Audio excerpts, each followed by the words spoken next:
En franchissant les portes de l'Observatoire ce matin, ces rhétoriciens avaient un objectif, découvrir de nouveaux horizons. C'est intéressant vu qu'on a beaucoup d'avis sur le milieu scientifique. On apprend plus sur les expériences d'autres scientifiques plus expérimentés qui ont déjà voyagé, qui ont fait des études. Et, Qu'est-ce que tu attends d'une journée comme celle-ci?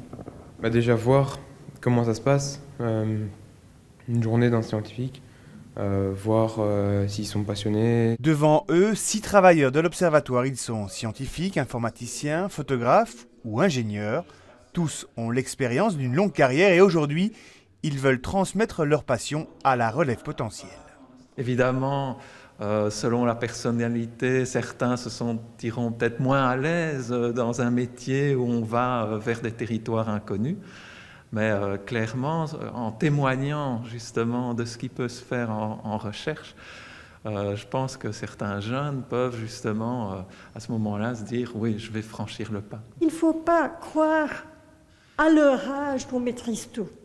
Et ça, je pense que les témoignages qu'ils entendent sont très très intéressants parce qu'ils peuvent se rendre compte qu'au fond, une vie professionnelle est faite de hasard, de tournants, de rencontres qui font que ce qu'on devient n'a finalement pas grand-chose à voir avec ce qu'on se faisait comme idée au moment où ils en sont maintenant, donc à la fin des secondaires.